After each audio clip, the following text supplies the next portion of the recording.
Quem pode propor novas leis? Os deputados ou senadores, as comissões da Câmara dos Deputados ou do Senado, ministros do STF, o presidente da República, o procurador-geral da República e você.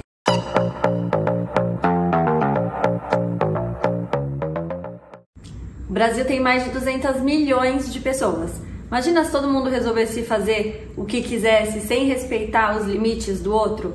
A convivência em sociedade ficaria impossível. A gente precisa de leis, regras no trabalho, na escola, no condomínio. As leis, por exemplo, determinam a forma com que a gente vai pagar os nossos impostos, a forma com que a gente vai ter acesso à saúde, acesso a bens públicos, privados, entre muitas outras coisas. O Brasil tem uma Constituição que rege toda a convivência em sociedade.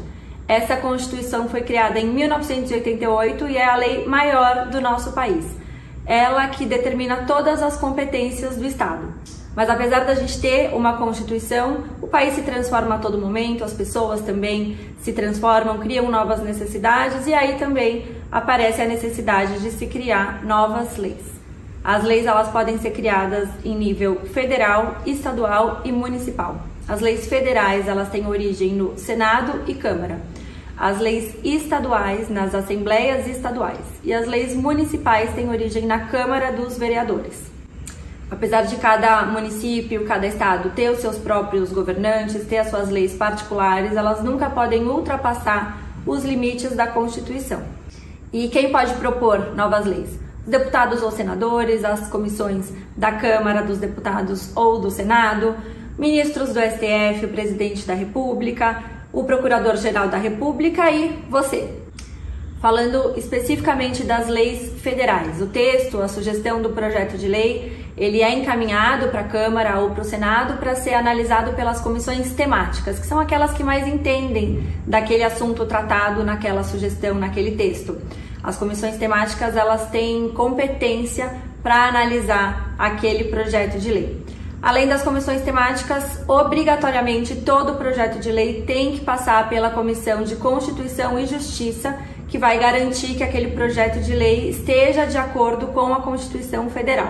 Depois da aprovação das comissões, o projeto segue para discussão e votação no plenário da Câmara. Se estiver tudo certo na Câmara, ele vai para a análise do Senado. Lá ele é avaliado pelas comissões técnicas. Se tudo estiver dentro da lei, o texto final do projeto é votado novamente. E aí, se aprovado, ele vai para o presidente para ser vetado ou sancionado.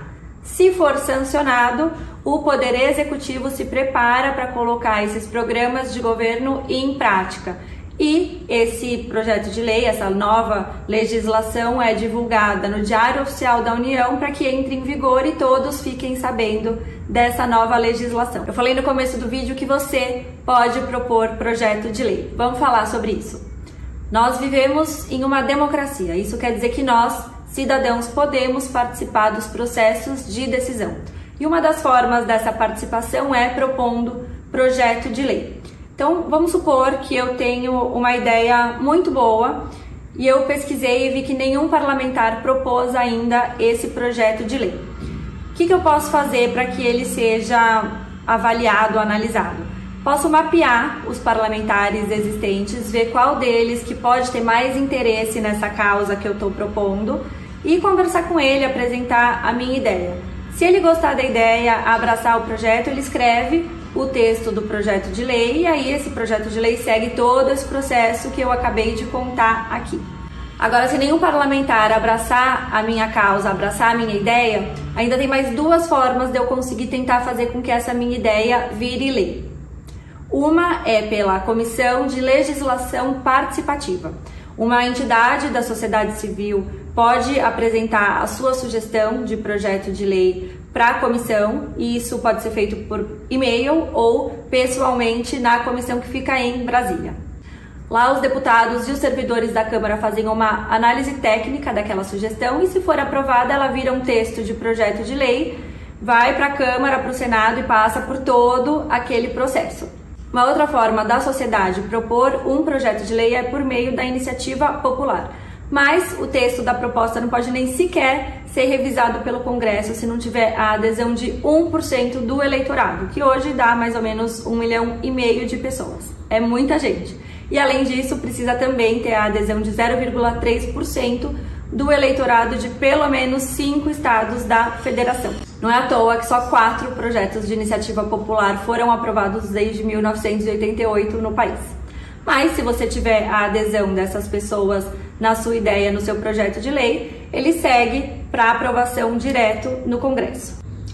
É muito importante que a sociedade conheça esses processos para que nós possamos cada vez mais participar das decisões do nosso país e garantir políticas públicas mais justas, transparentes e que de fato atendam às necessidades da população brasileira.